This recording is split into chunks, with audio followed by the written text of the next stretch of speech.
Serikali kupitia Wizara ya Afya imepiga hatua ya kupunguza magonjwa ya kuambukiza ikiwemo kiwango cha maambukizi ya VVU kwa watu wenye umri wa miaka 15 na zaidi kutoka 4.7 kwa mwaka 2016-2017 hadi 4.4 kwa mwaka 2022-2023, ikiwa ni mwelekeo sahihi wa kutokomeza maambukizi hayo ifikapo mwaka 2030. Waziri wa Afya Mheshimiwa Jenista Mhagama amesema hayo leo Juni 10, 2025 kwenye mkutano wa 5 wa mwaka wa About Rapid Diagnostics unaofanyika jijini Dar es Salaam, ambao una lengo la kujadiliana juu ya magonjwa ya kuambukiza uliowashirikisha wajumbe kutoka nchi mbalimbali za Afrika Mashariki na Kusini. Amesema Tanzania imepiga hatua katika utekelezaji wa malengo ya shirika la Umoja wa Mataifa la kupambana na ukimwi. Uwiano wa watu wanaofahamu hali yao ya VVU miongoni mwa wanaokadiriwa kuwa na VVU umeongezeka kutoka 65% kwa mwaka 2016-2017 hadi 83% kwa mwaka 2022-2023. Aidha, kuhusu homa ya ini, Tanzania imepunguza kiwango cha maambukizi ya hepatitis B kutoka 4.3 kwa mwaka 2016-2017 hadi 3.5 kwa mwaka 2022-2023, na kiwango cha hepatitis C kimepungua kutoka 1.1 hadi 0.2 katika kipindi hicho hicho. Kuhusu kutokomeza ugonjwa wa kifua kikuu, Waziri Mhagama amesema idadi ya taarifa za wagonjwa wa TB imeongezeka kutoka 62,180 kwa mwaka 2015 hadi 93,300 kwa mwaka 2023, na kuchangia kupungua kwa 40% ya ugonjwa huo na 68% ya vifo katika kipindi hicho.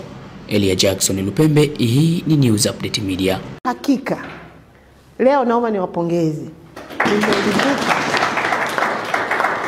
Kama ni kwa kigezo cha usafi, hospitali yenu ni safi sana. Lakini kwa eneo moja naomba management mliangalie culture ya maintenance. Sasa tumeshawaletea mtaalamu hapa, engineer. Sasa huyo engineer anatakiwa kuwa na macho makubwa na masikio makubwa. Ni maagizo ya serikali yetu, na mimi niwaombe sana. Mmefanya hayo mengine yote mazuri, lakini naomba mjenge culture ya maintenance. Kwenye mkoa wetu serikali imewekeza zaidi ya bilioni 29 kwenye huduma za afya, kuanzia PHC mpaka huku tunakofika kwenye referral. Lakini hapa tu kwenye hospitali yetu hii ya mkoa serikali imewekeza zaidi ya bilioni 19.8.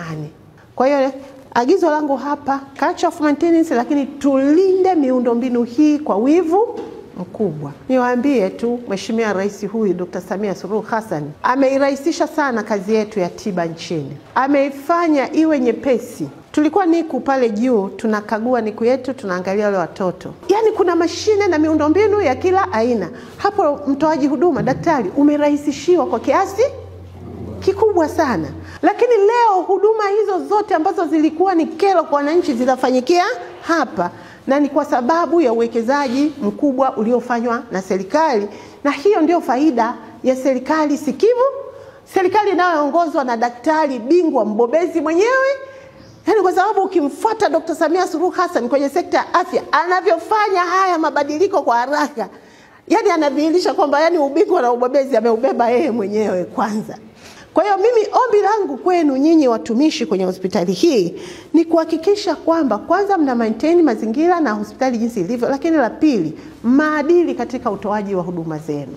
Wakataeni wale ambao wanakwepa kiapo chao cha maadili na kujiingiza kwenye makosa ya jinai. Tunazo hospitali chache nchini za rufaa za mikoa zina mifumo imara ya kitehama, ikiwa ni pamoja na hospitali hii. Sasa idara ya tehama inakuwaje tushindwe kucontrol shughuli zinazofanyika hapa? Majibu yake ni mawili tu. Ama wako wajanja wachache wanakorudi na mfumo wetu na wanatutia hasara, na wanageuka ndio yule samaki mmoja anataka aoze kwenye tenga zima kusudi tenga zima lifanye nini? Liharibike. Msikubali. Ninaomba kwa yale mapungufu machache ambayo mnayo yakome na yaishi. Jambo jingine, mganga mkuu wa mkoa, ni lazima tujipange vizuri. Ingawa mortality rate ni iko chini, na hiyo nawapongeza kwa sababu hizo ni juhudi za mkoa. Lakini pamoja na mortality rate kuwa chini, fertility rate kuwa juu, mna tatizo la lishe. Kwa sasa hayo ni maeneo ambayo hospitali Kila wanapokuja wananchi, tengenezeni session za kuzungumza na kina mama. Msisubiri mpaka walete watoto.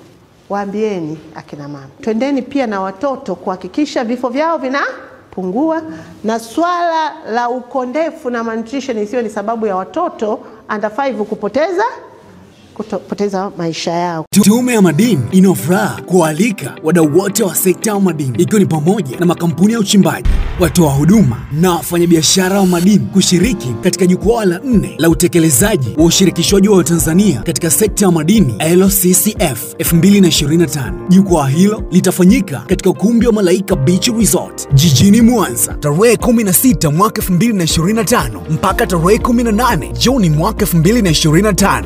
Muda ni kuanzia saa 2 asubuhi, na mgeni rasmi atakuwa ni Waziri wa Madini Mheshimiwa Anthony Peter Mavunde. Kauli mbiu ni ongezeko la ushirikishwaji wa Tanzania katika sekta ya madini, chachu ya ukuaji wa uchumi Tanzania. Jukwaa hili litajumuisha mawasilisho, midahalo, mafunzo, maonesho mbalimbali kutoka taasisi, serikali, makampuni ya madini na watoa huduma migodini. Kushiriki, tafadhali jisajili kupitia link ya rcforum.tumemadini.go.tz au wasiliana na ofisi kupitia barua pepe ya localcontent@tumemadini.go.tz au piga simu namba 0658050500. Mwambie jirani au mwambie jirani kuwa nyote mnakaribishwa.